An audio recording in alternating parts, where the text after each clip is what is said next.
Mississippi, the very year that 4 little girls were blown up in a church at the 16th Street Baptist Church in Birmingham, the same year that Governor George Wallace stood in the door of the University of Alabama to block the entrance of the first 2 undergraduate African Americans at that institution, the very year that Bull Connor and his fascist thugs in the streets of Birmingham shot water cannons at black people and their white allies, knocked them to the street. That year, 2 out of 3 white folks said, "You're asking for too much. You need to go slow. You are pushing too fast." That is what the majority thought of this man, who today we remember as a secular saint. Don't forget that. 2 weeks before his murder, so we're talking now in March of 1968, Gallup did a poll where they asked white folks once again whether they viewed Dr. King as a heroic figure or a divisive figure. And once again, the majority of white Americans even then said he was a mostly divisive figure. So the idea that this is someone that everyone was down with is absolute fiction. It is fabrication. It is a lie.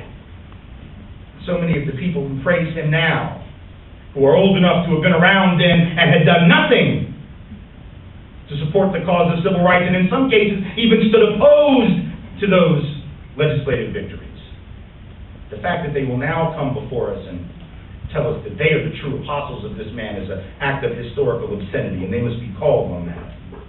Because the real Dr. Martin Luther King Jr. spoke truths that people did not want to hear. We've sanitized them to sell products. So every MLK Day now, you open up the newspaper, you see ads from department stores having a sale. MLK sale, 20% off furniture.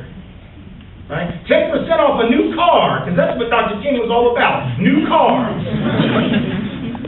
I was in Seattle a few years ago. I thought it was sort of funny that Macy's or one of the department stores was having a big MLK Day sale. It was humorous because it was a white sale, is what they were having. Which is like a sale on sheets and, pillowcases. Right? No, I'm serious. It's not like plant sheets. I mean like bed sheets, bedding.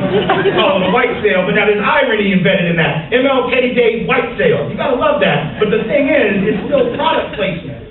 Right?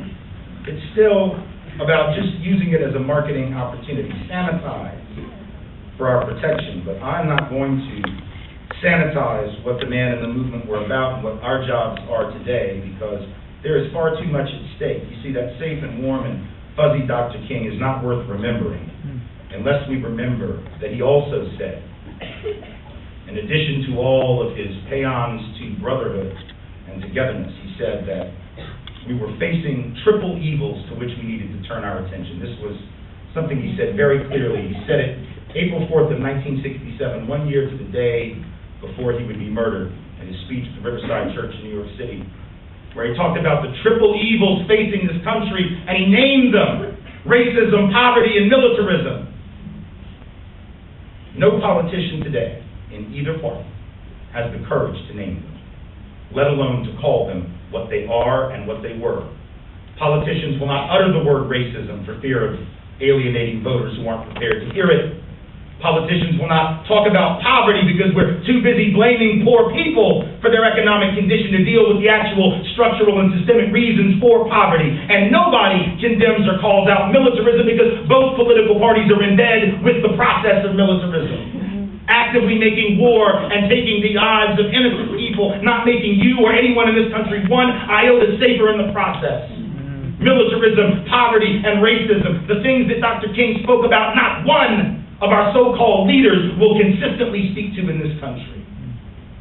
That's why we have to recapture the mantle of that movement, because the movement didn't care about votes, the movement didn't care about getting elected, the movement didn't care what you thought about them, the movement was about truth. Politicians will do what they got to do. I'm not asking them to do the job of activists. I'm not asking the president to be the one that leads us out of this mess. He's got to do his thing, but we have got to do our thing. And what Dr. King knew was you don't wait around for presidents, you make presidents act. You make senators act. You make congresspersons act. Poverty. No one wants to talk about that. What do you think Dr. King would talk about were he addressing the situation in Haiti right now? Rest assured, he would not be content telling you to send your money, send relief. He would want to remind you of how things got the way they are and the way they were before the earthquake. See, he liked to happening in Haiti, just like what we saw in New Orleans, not that those two are the same by any stretch, but we like to make it a natural disaster. Because if we can put it on God, if we can put it on natural disaster, or if you're Pat Robertson and can put it on the devil. And it was the devil, if by devil you mean white supremacy. I'll accept that. I don't think that's what Pat Robertson likely meant.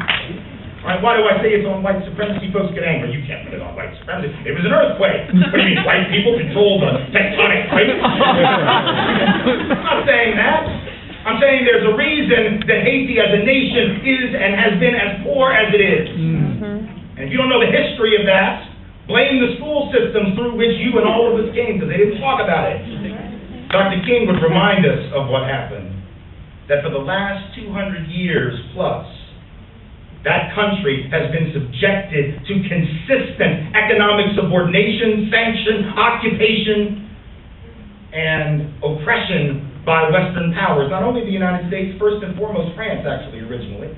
After those Haitian enslaved persons overthrew their oppressors and kicked the French out in the early 1800s, the first thing France did, of course, was what? They wanted to recoup their losses. So they actually demanded that the newly freed Haitians pay the French for the liberation of those human beings who had been enslaved. In other words, you've got to compensate the masters, because now we've lost our property investment in human beings, so you have to pay us, you see, because we've just taken a loss.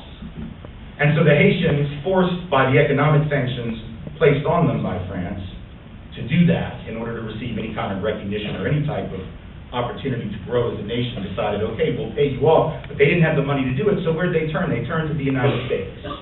And they borrowed money from our banks so they could pay off the French for debt they shouldn't have had in the first place. You shouldn't have to pay slave owners for when they lose their investment. They had no moral right to that investment in the first place. But the French and the United States together sanctioned Haiti, would not allow any kind of trade or development with Haiti. So Haiti had very little choice. They took out these loans with United States banks. They didn't get them all paid off until 1947. Almost 150 years after the liberation of that nation from enslavement. The money that they paid back to United States banks was worth, in current dollars, about $20 billion. That they paid to our banks.